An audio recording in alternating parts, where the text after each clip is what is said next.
Hello, good afternoon to everybody. Welcome to all the attendees. I'm Roberto Calabresi from Kyoto Club. I'm working from home today because of the COVID-19. We have to stay far away from our office. Anyway, today we are going on with the activities of our project. The project is a Sustainable Civil Society Dialogue for Sustainable Development, implemented by Kyoto Club together with our colleagues of the Energy Environmental Association of Izmir. Now, first of all, I think it's better for all to doing a check on audio and video. Please use the screen on the right, down on the right of your screen. There is a window with it's possible to use to write down question and answer, and also to give feedback to us. There is a chat window. Please use it to give me a feedback, because now then I can check if audio and video is working well.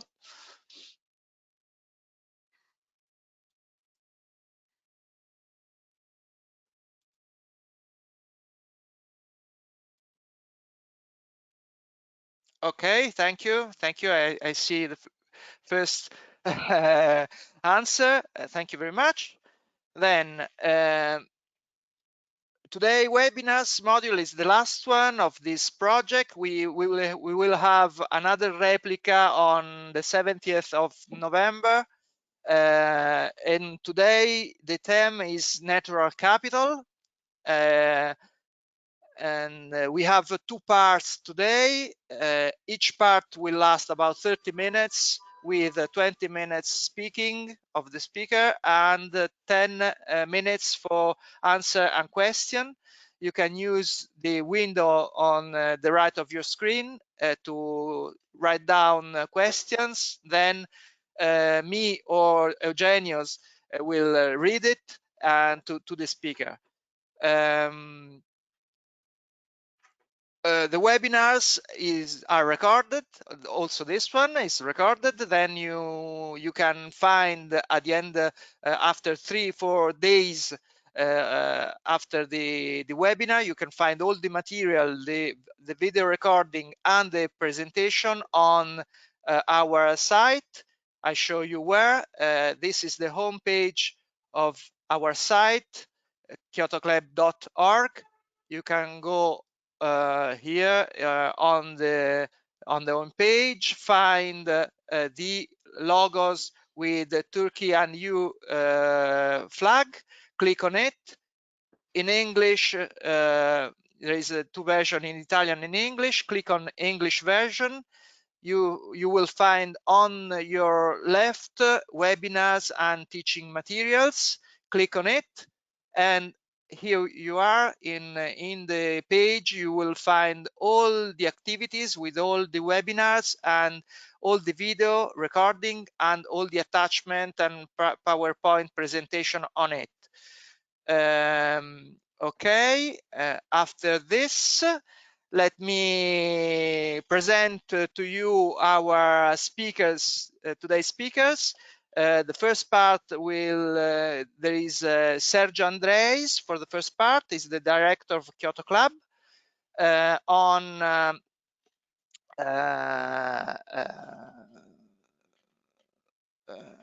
EU strategies, plans, targets, and legislation on funding, including EU funding opportunities for Turkish civil society organization and local authorities. And the second part with Eugenio Barchesi on natural capital and biodiversity. We had a replacing of Mr. Davide Marino, because he had to attend a hearing on the Chamber of Deputies and could not be with us today, and Eugenio Barchesi will substitute him. Now I think I can give the screen to Sergio. Sergio, if you are there. Yes. Okay, perfect. I give you the screen. Just a second. Sergio here. Okay.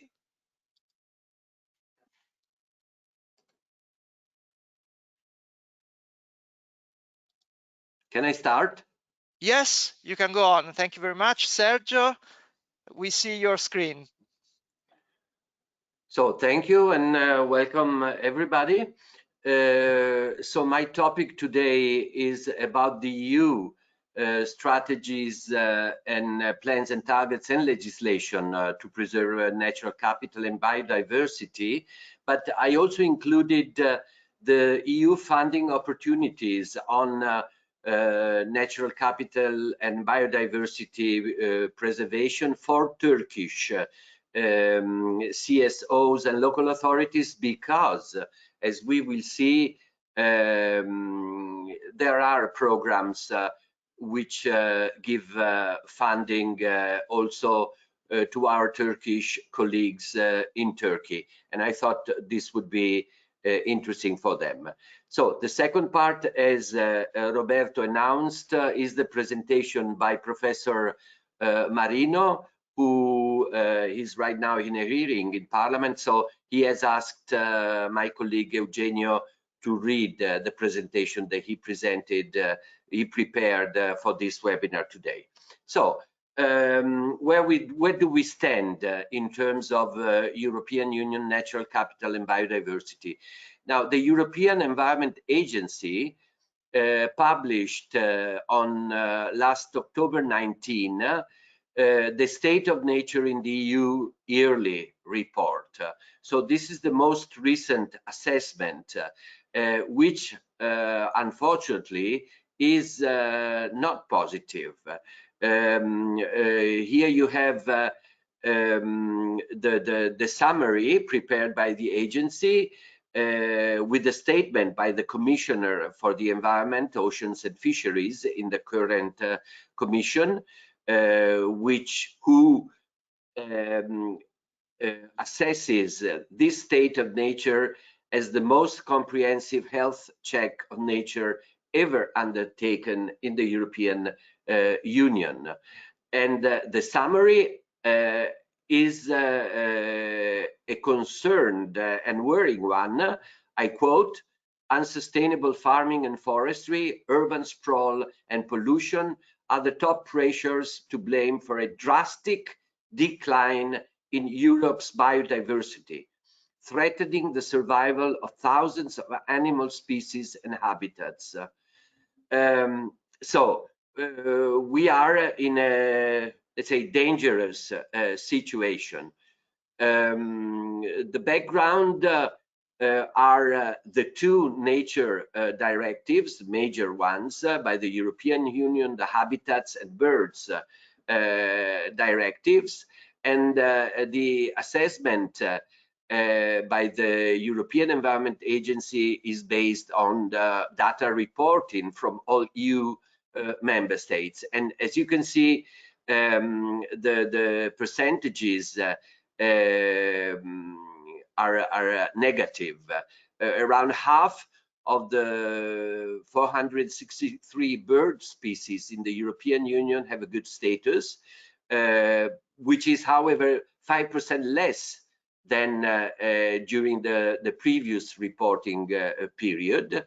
The proportion of birds with poor or bad status has increased by 7%, and only 15% of the habitats assessed have a good conservation status in the European Union, with 81% of them poor or bad conservation status. So it's a worrying situation. As I will elaborate more later, Turkey, within the pre-accession status to the European Union, is also part of the European Environmental Agency. And on the page that I included, that you find at the bottom of this slide, you will find EEA content in Turkey and about Turkey in Turkish. So I think this can be a good resource reference for your work in Turkey, quoting European Environmental Agency data and materials. Now, the strategies, plans, targets, and legislation. So over the last 25 years, so the involvement of the EU with natural capital and biodiversity goes back to 25 years. And in spite of the worrying situation right now, let's say the positive, the half full glass are the legislative with the directives I mentioned before, and the Natura 2000 network, which brings together and protects natural areas from the very Nordic border of the European Union in Finland and Sweden down to the Mediterranean shores. So natural capital is considered as a precious environment asset of so-called immaterial asset in the European Union, and there are two strategies on biodiversity: the one that went until this year, 2020, and the new European Union Biodiversity Strategy for 2030, with an associated action plan which tries to cope with the major drawbacks identified by the European Environment Agency. So coping with the climate change impacts, wildfires, which in some parts of the Union are a major, and I know in Turkey as well, are a major threat to biodiversity, and trying to bring benefits to the people living in the areas where biodiversity is richest. Now, as a core part of the European Green Deal, the biodiversity strategy for 2030 will also support green recovery, both from the COVID-19 pandemics and from the problems I mentioned, or rather, the European Environmental Agency mentions as the key ones. The EU plans to become climate neutral by 2050 and to protect human, animals, and plants by cutting pollution, among others. So there is a strong engagement to improve the situation. The main elements of the strategy for biodiversity are those you see here. Enlarging the network of protected areas, both on land and at sea. Launch a EU nature restoration plan up to 2030 to facilitate then what is known as transformative change, and the tackling of the global biodiversity challenge. Once again, trying to make the EU as a model for other world areas. Now, legislation, I mentioned already the two major directives, the 1979 Birds Directive and the 1992 Habitats Directive. In spite of these efforts, the European Union wildlife species are increasingly in danger.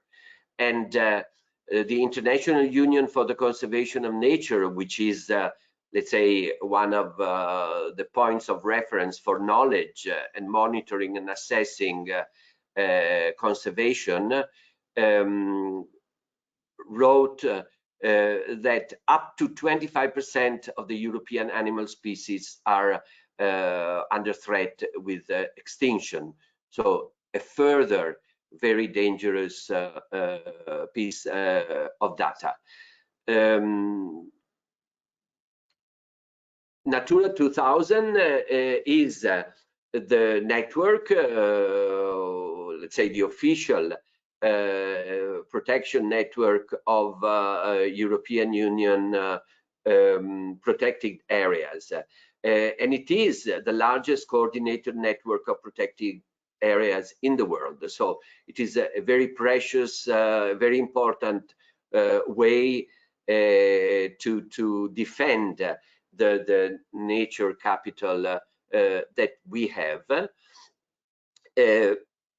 Nature 2000 Viewer is an online tool which is available on the internet that covers and presents all the Nature 2000 sites. So it's available if you're interested in any specific site, and helps member states with the protection of the areas concerned. Funding opportunities, but not for Turkey, because LIFE is the major funding instrument for natural capital in the EU, and it is open only to EU member states.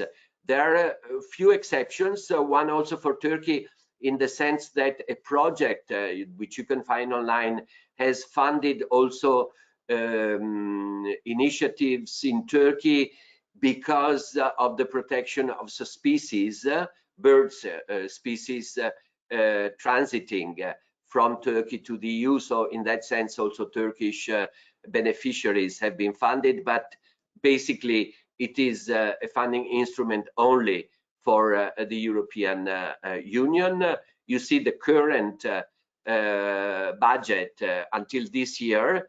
For the last 7 years, you maybe know that the European Union plans 7 years by 7 years, and LIFE has a budget of 3.4 billion euros. So let's say important sums of money. Never enough, but it's really a landmark in natural capital protection at world level. One additional facility I wanted to mention is because it signals a growing interest by the finance world, is the European Investment Bank's natural capital financing facility. So also the European Investment Bank, which is the biggest public bank belonging to the 27 European Union member states, has opened this natural capital facility, which is still in the pilot phase, but so projects for the time being are funded until the end of next year, and with minimum funds of 2 million euro and up to a maximum of 15 million for each project funded. So this is an additional source of money, which is very interesting, I find. As I was mentioning, both LIFE and natural capital facility, financing facility, are for the time being open only to European Union member states, but there are other funding opportunities also for Turkish organizations and local authorities as part of the EU funding to Turkey. Now, Turkey receives EU funding because it is a candidate country to join the European Union since 1999. And the following programs are open to Turkish participation. So Erasmus Plus, which is the education and culture program, Horizon, which is research, customs, fiscalis, and COSME are more for the support of the competitiveness small and medium-sized enterprises, and EASI, which is employment and social innovation.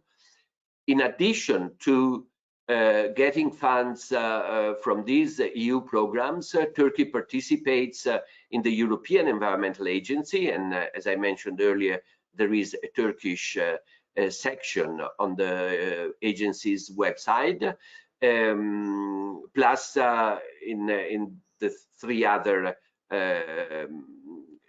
agencies that you see mentioned there. So the Monitoring Center for Drugs and Drug Addiction, Civil Protection Mechanism, and the European Solidarity Corps for the young people international mobility.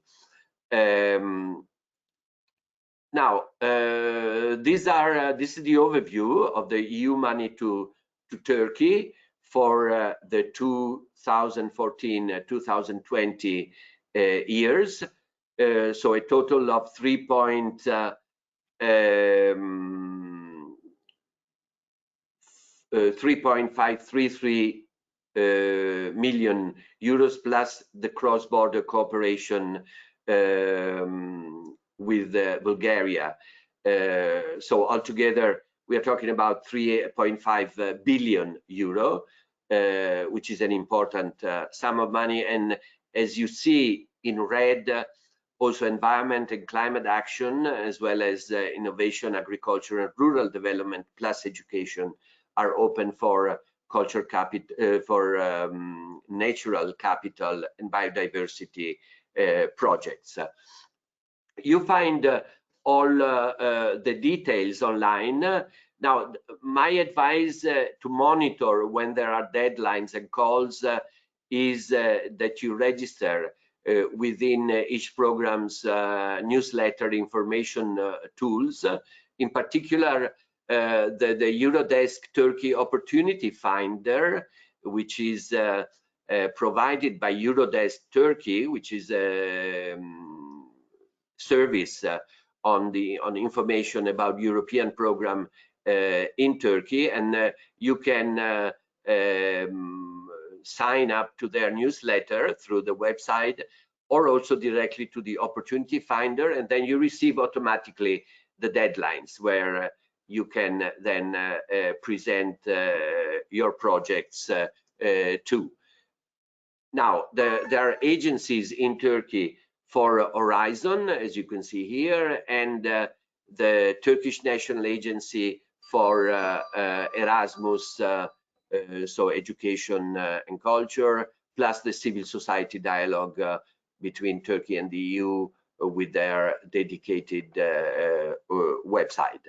As a source of information, the European Commission representation in Ankara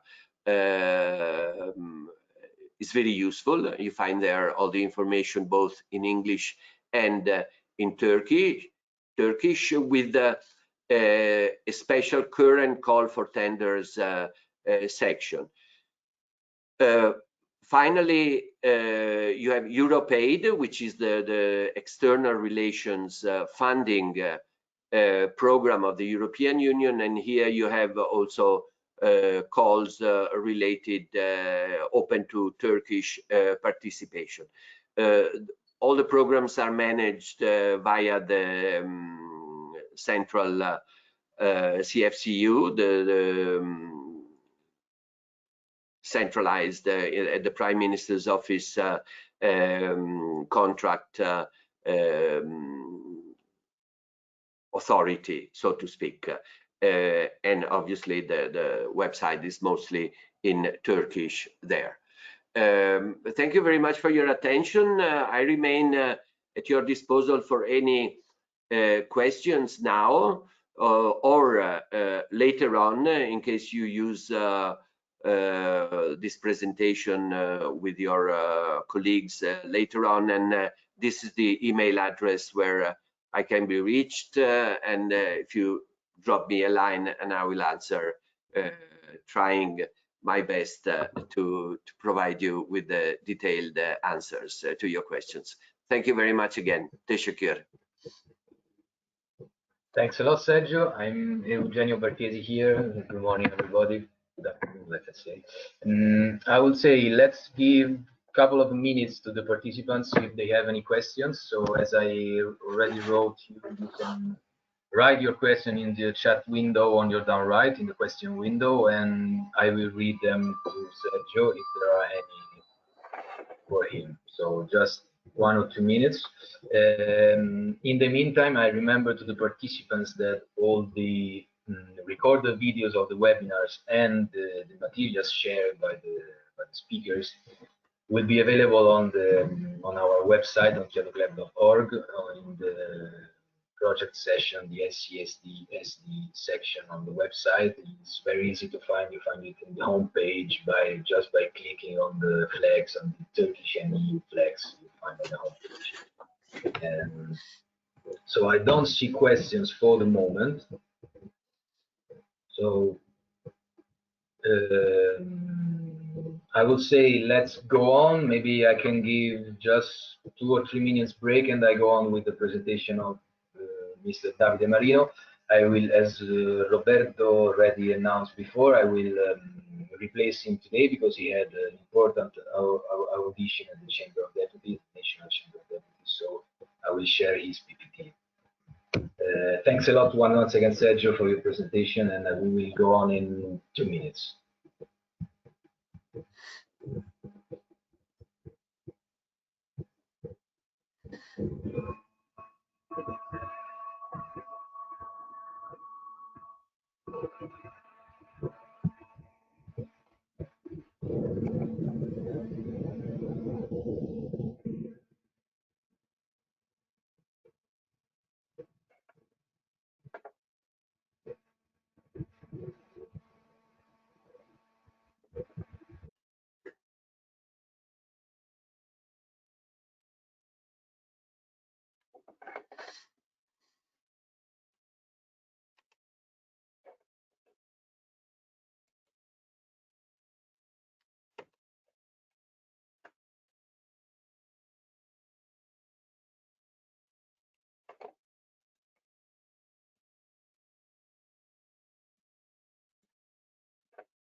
Okay, so here we are back.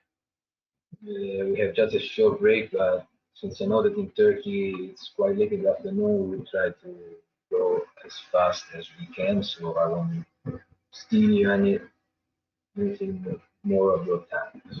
So I will, as I said, this is a presentation by Professor Davide Marino from the University of Molise about the natural capital and biodiversity, and in particular about the concept of natural capital and ecosystem services. See them later. I am Eugenio Barchesi, I'm the International Youth Coordinator in Kyoto Club, and for today I will share this presentation. Just before starting, I wanted to tell you that this is a reduced version of the presentation, not too long, but since Professor Davide Marino kindly sent us an extended version, which is more detailed, has some more technical slides, on our website, it will be available the full version, so that you can download it. If anybody is interested, you can of course send us your question. So we do not waste any more time. We go on with the presentation.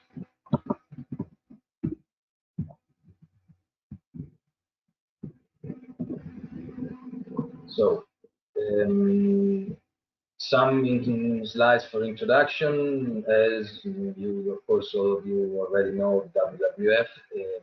There's a program named PES, Payments for Environmental Services, which started in mid years 2000, more or less. The payments for environmental services are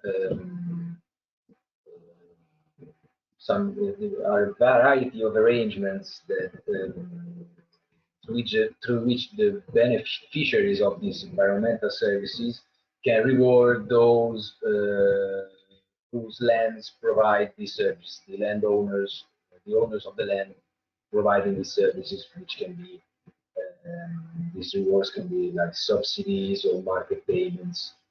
We will see later on which are these environmental services, which later on in the years have been renamed like ecosystem services. Just as just to show you this graphic, which gives a projection from the urban and rural global population until 2050. As you can see, from 2005 more or less onwards, the urban population overcome the rural population, and the trend is completely different, as you can see. So in 2050, if the current trend is confirmed, we will nearly double the urban population, nearly double. Eugenio, sorry, can you check your microphone because the voice is very low. I think if you can just check your microphone, maybe. Can you hear me now? Is it better? No, c'è un ritorno. Just wait a minute.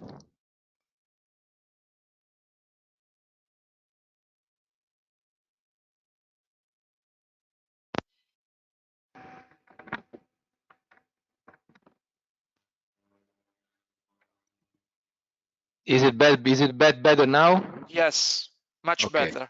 great. Thank you very much. Thanks a lot. So we will go on. Okay. So as I was mentioning, the natural capital and ecosystem services, they arise from the increased anthropogenic pressures on the environment. There are some points of no return.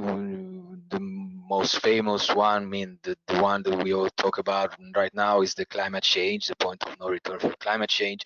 But of course, there is a point of no return also for the loss of biodiversity, which is also famous, and maybe not so famous, but with the same importance. I mean, last but not least, the nitrogen cycle. So we need to define the services offered by the natural capital with because the goal, the aim of uh, the studies about the natural capital is to try to evaluate this natural capital and to give value to these ecosystem services with let's so to speak an economic approach. So the first at first we can see here the Ehrlich's equation which defines the impact of the human activity as a product of three factors: the size of the population, the affluence, which is its standard of living and which is expressed in terms of per capita income, and the technology, which indicates the impact that that every dollar we spend produces. So this is a quite old data, but it's just to let you understand what we are talking about. As you see on your right, the sustainable population at this level means the number of people that our work can sustain by following the let's say the way of life, the per capita income that you see on the left. So with medium income, as you see, the global average is 9.5 more or less dollars, $9,500, sorry, per year. And with the medium income, we could look the global, the sustainable population at global level would be around 6 billions to 100 millions. And so today we are already above this level. And the medium income is nearly the double of what indicated there. So it is obvious, but here are some data that show you that the point of no return is has already been overcome by far. So just the last thing, with income per capita like the USA, I mean the famous American way of life, we could have a sustainable population of just 1.4 billion of human beings on our planet. So there is something we have to change. It seems obvious. Talking about point of no return, the Earth overshoot day of 2020 fell on August 22. So what does it mean? That on that day we began to use more from nature than our planet can renew in the whole year. So the sustainability of our life on this planet this year ended on August 22. Some concepts, I mean, this is the economics of ecosystem and biodiversity is a global initiative trying to evaluate our net natural capital. So here are some key concepts. Of course, as I told you, I will go briefly through these slides, but you will find them on our website. Just to give you some spots, like for example, we are still learning about the nature of value, expanding our concept of capital to include the human, social, and natural capital. So first of all, we need to recognize the existence of these different capitals to get closer to sustainability. And another one, the second, the difficulties we still have to identify the value of nature. So the nature is the source of most of what we call value today, but it usually is difficult to evaluate this natural capital as it bypasses the markets, evades the pricing, and of course it's really difficult to have to be evaluated. Another platform, this is an intergovernmental platform which has right now 121 members, maybe some more, since this is not very much updated. But by the way, these are some examples that of the platforms, the global platform existing on the evaluation of the natural capital. So here you can find some materials, documents, the latest news, latest publications on the natural capital.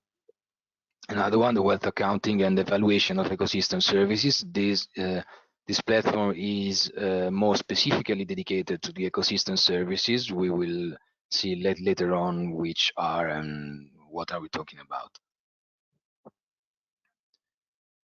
Of course, the United Nations for Sustainable Development includes also some goals dedicated to the natural capital, directly or indirectly. For example, number 15, number 14, the number 13, even if it's dedicated to climate change, but it includes also the natural capital. And this is what Sergio was mentioning before. Sergio already went through the EU policies and measures and strategies about the fate regarding natural capital. So we won't spend more time on it. So now we go at the core of this presentation. What is the natural capital? There are some definition. I will focus on the one Robert Costanza used in 1992 and in 2008, which is the natural capital is defined as the extension of the economic notion of capital, manufacture means of production, to environmental goods and services. So the natural capital, as a follow-up, we can say that the natural capital is made up of living and non-living components of ecosystems, so soil, water, biodiversity, that generate goods and service for humanity.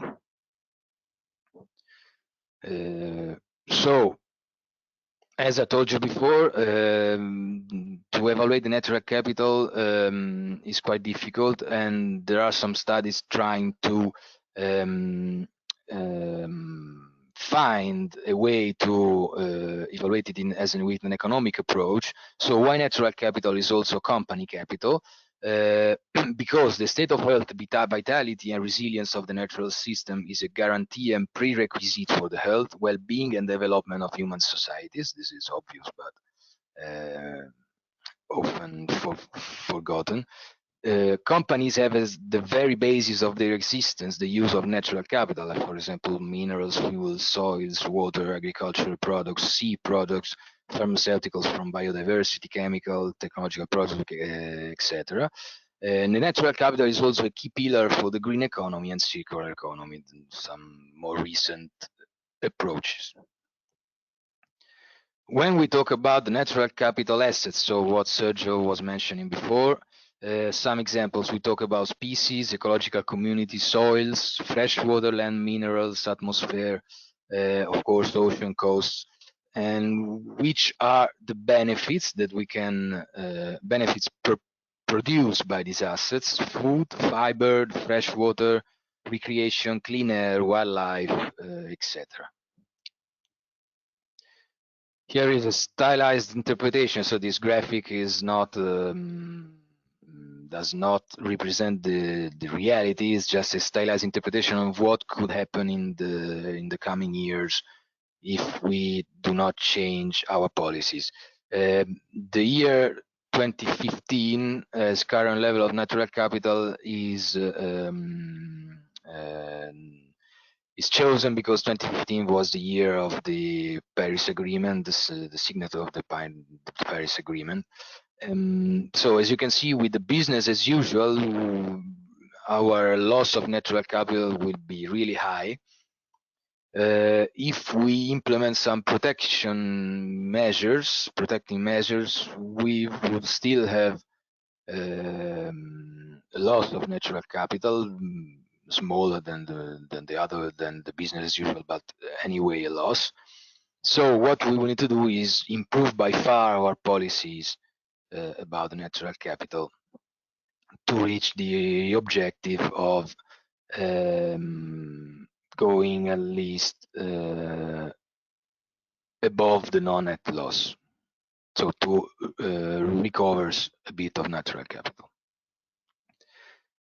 Here is a graphic that shows an example of strategy to improve the natural capital. So starting by the monitoring and measuring natural capital, for example, by natural capital accounts and evaluation. Then the prioritization framework, like for example, setting targets for natural capital or risk register. We go on with specific investment actions. So infrastructure program, priority investments. I will also add strategies and policies by national, international governments, international coalitions, for example, or panel. And we end up, of course, with the financing. So maintenance expenditures, wealth fund, compensation for damage to natural capital. We start seeing now the value of critical natural capital. Critical means natural capital which is at really high risk. So critical risk means that then the value is infinite. So the natural capital which is disappearing has infinite value. At risk, so not critical but still at risk. So it's a small quantity changes in natural capital gives big changes in value. So it's not a direct proportional trend, but hyperbolic ones. If it's safe, there is no change in value, but it's enough for all users. So this is a kind of first overview of how the natural capital could be evaluated. So we see here that of course we have the human capital, the built capital, the social capital, which includes both of them. Net natural capital should be seen as including all these trees. So thanks to the interaction of the built and human and social capital and the ecosystem services deriving from the natural capital, we reach a sustainable human well-being. Here is a flux diagram showing how it could be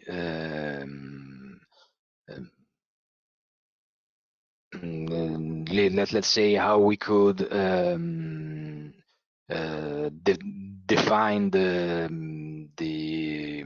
contribution by natural capital to and the ecosystem services to the economic capital and cultural capital. So ecosystem services and raw materials together with the traditional knowledge can increase the economic capital, so public and private institutions. They, through goods and services, they produce goods and services, and also ecosystem services again. They create cultural capital and provide value to the society. The same cultural capital through environmental policies and traditional practices can again contribute to the maintenance and the recovery of the natural capital and the ecosystems. So now we will go to the last part of the presentation. So let's see what are the ecosystem services we were talking about. So when we evaluate this natural capital, we try to give a value to these ecosystem services. We use the ecosystem services to calculate the value of the natural capital. So what are ecosystem services? We can define them as the benefits people obtain from ecosystems. So it's really easy.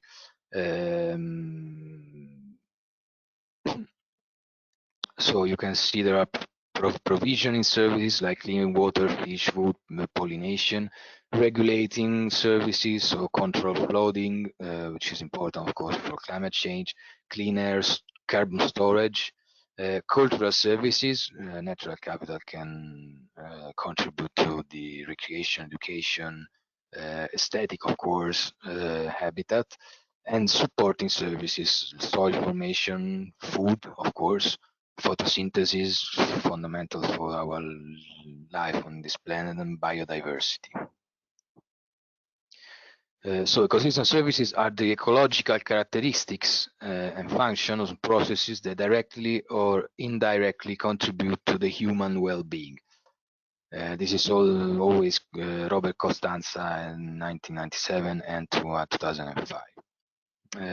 So that is the benefits that people derive from functioning ecosystems. What is important is to distinguish between ecosystem processes and functions on one hand and ecosystem services on the other. So services are those processes and functions that benefit people. I mean, consciously or unconsciously, or let's say directly or indirectly. So they only exist if they contribute to human well-being and cannot be defined independently. So there is, so now here is defined the interaction between natural capital, ecosystem services, and human well-being. Going on, ecosystem services, we can say that they represent a very anthropocentric, instrumental, or utilitarian view of nature. So to speak, the nature only exists to service humans.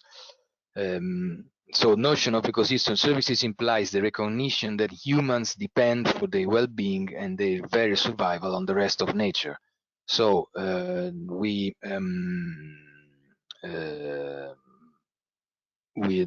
see the other way. I mean, not in an anthropocentric way, but on the other hand, putting bad nature at the center. So Homo sapiens is an integral part of the current biosphere. These critics, I mean, referring to the before argument, ignore the fact that humans are a biological species, and of course, like all other species, they use the resources in their environment to survive and thrive. So ecosystem services, it's true that they can be seen as an anthropocentric view, let's say, but on the other hand, we can the real definition should take into account that human depend for the well-being on the rest of nature and not the contrary. Here is a simplified model of relationship between environmental functions and human benefits. Biosphere, so the natural capital is biosphere, environmental function and human benefits, they are all linked one to another. Some definitions. I would like just to highlight here that from 2007 onwards, the human well-being started to appear into the definitions of ecosystem services. And of course, ecosystem services exist only in relation to human values. So these are not objectively out there waiting to be discovered, but they are socially constructed, so related to the human activities. So services are the production of benefits, of course, this is the definition. So as I mentioned before, there are four different types of ecosystem services. Provisioning services, we can be defined as ecosystem's ability to provide resources. Regulating services, that can be defined as the ecosystem's beneficial regulatory process. Cultural services as ecosystems non-material benefits, and at last the supporting services, which are services necessary for the production of all other ecosystem services. This is the classification by the Common International Classification of Ecosystem Services, which developed from the work on environmental accounting undertaken by the EEA, European Environment Agency. So procurement services, regulation and maintenance services, cultural services, and the supporting services are not mentioned here because they are functional to all the others. Some examples of procurement services like food from agricultural or marine ecosystems, virgin materials and energy, wood, biofuels, mineral resources and fossil fuels, textile fibers, running water, medicinal resources obtained from wild or cultivated plants. Some example of regulation and maintenance services can be local climate and air quality, CO2 sequestration, moderation of extreme events, water purification, prevention of hydrogeological instability, etc. And finally, cultural services can be recreational, aesthetic, and relational services, tourism, of course, which give also economic benefits, spiritual experience, aesthetic sense. One last thing I would like to say, and then I will end my presentation, is the mention from the LAIFRO for the land use change, as it is the major direct driver of the loss of both biodiversity and ecosystem services in Europe and Central Asia. So I think that a mention was due to the land use change, since it's one of the most threatening, most most threatening human activity as a use of agricultural soils, and for the loss of soils too, of course. So as I'm really brief, I will briefly read the article here. Production-based subsidies have led to intensification in agriculture and forestry, and together with urban development have led to biodiversity decline, of course. So seizing traditional land use has reduced semi-natural habitats of high conservation value and associated indigenous and local knowledge, practices and culture across the region, both Europe and Central Asia. So of course, only where protected areas are managed effectively, they can contribute to the prevention of biodiversity loss. So economic growth in general is not decoupled from the environmental degradation, and this decoupling will require transformation in policies and tax reform across the region. So while measuring economic growth as through traditional gross domestic product, these have reinforced across Europe and Central Asia the drivers of biodiversity loss, which in turn has reduced nature's contributions to the people. So this can be tackled through a range of policies, of course, for example, environmental taxation, but I won't go on because we have seen a lot of these instruments in the other webinars we held, so you can refer to all the materials and videos on our webpage. Thank you very much for your presentation. Here is the email of Professor Davide Marino. If anybody has some questions, you can write to him or to me. You find my email on Kyoto Club website. By the way, the email is e.barchiesi, barchiesi @kyotoclub.org. You find me under the staff on our website. I will show you just one last thing. I will show you the Kyoto Club website when the page, as Roberto already did at the beginning, with the page where you can find all the materials, which is here. You see the Turkish and EU flags. We switch to the English page, and you go to webinars and teaching materials, and here are all the materials produced for the project.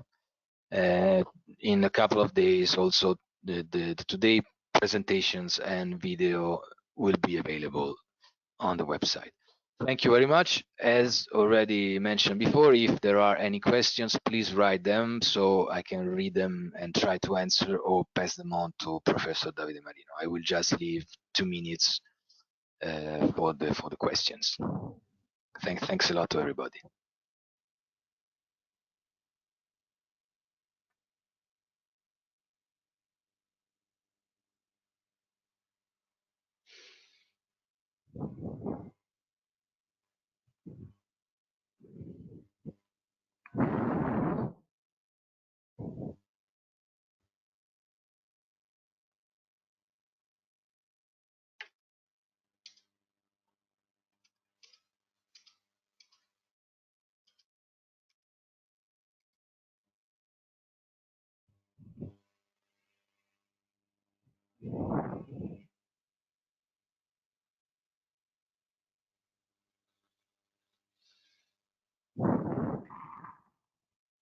Okay, I don't see any questions, so I think that we can close our webinar here. So thanks a lot to all of you who stay with us until